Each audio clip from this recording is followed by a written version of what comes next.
The shock result was the AfD, which became the third largest party.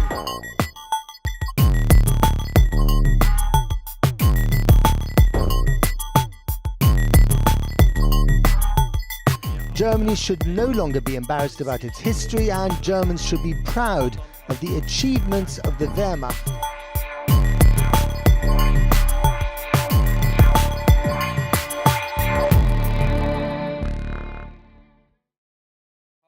Ukrainian question was highlighted during elections. Was it actually arised at all during the elections somehow?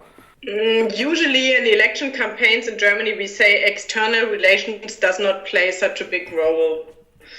You only win elections if you have subjects like very good internal subjects like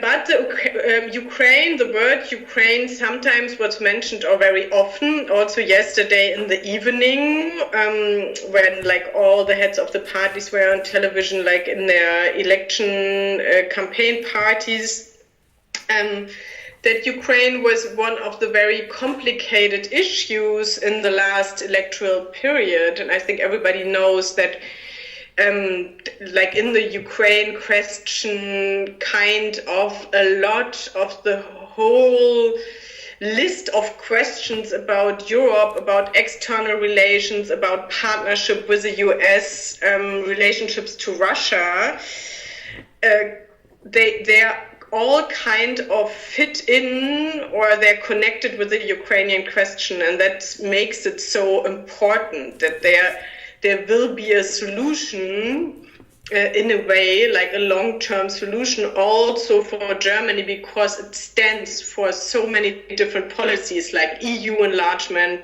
NATO policies, social structure in Europe, relationships to Russia, relationships to the US, all those things are in there. And that makes it important, but it's not that it's mentioned all the time, but like if there are like 3 or 4 topics raised in external relations, EU questions, in Ukraine is always mentioned. And what is these topics? Some concrete maybe examples of these topics connected to Ukraine especially? Beside Ukraine? Yeah. Yeah, of course it's the refugee situation, the relationships to the US, the relationships to Russia, of course, and the more or less general question about the German role in external relations. And what kind of changes in German migration and refugee policy should Ukrainians expect?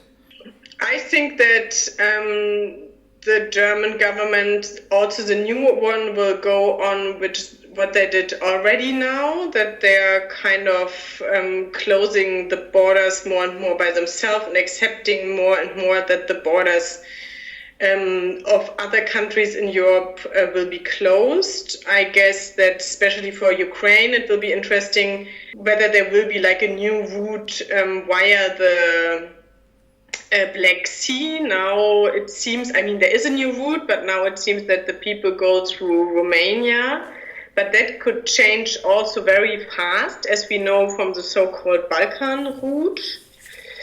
And what Germany and the EU usually do is that they try to find a solution with the countries where refugees go through, and they give some money, but it will be not the solution for the countries, of course, which will be exported.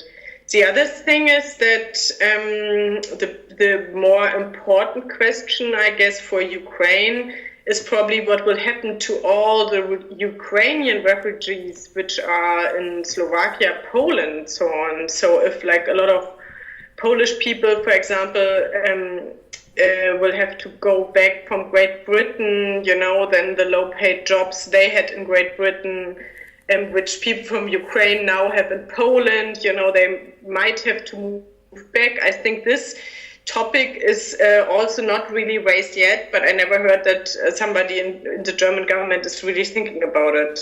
About situation in Ukraine, how the question of war in Ukraine will be changed after elections? Can we expect that the attitude to Minsk agreements will also be changed? No, I don't think so. I mean,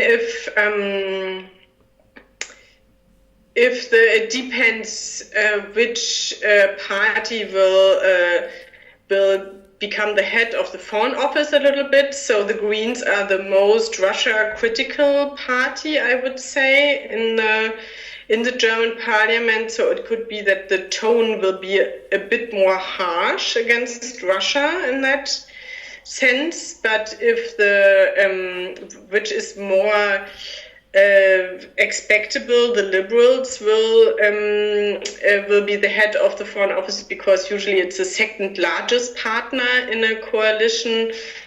Then they will very much focus on international agreements, and I guess that they will follow the Minsk process, or let them go on. But to be honest, I think that the Minsk agreement itself is a useful agreement, but I also think that the German government was doing nothing, to bring either Ukraine or Russia to the point that they really do something so that it could be fulfilled. And so 3 years after the first Minsk agreement, the process is a little bit lost in the middle of nowhere. And whoever will be in the government, I hope that they try to support the agreement a little bit more than the old government did. Mm-hmm. And how Germany evaluates the perspective of Ukrainian membership in NATO and European Union? So I think that Germany will go on with the NATO and EU enlargement policies as they did. There will not be a big change in the new government. That, of course, it would be hopeful that there would be a government who would change the enlargement politics and would change the focus which they have, and try to build up like a much more on social issues based enlargement policy, or even think about whether it's necessary to do the enlargement in that way.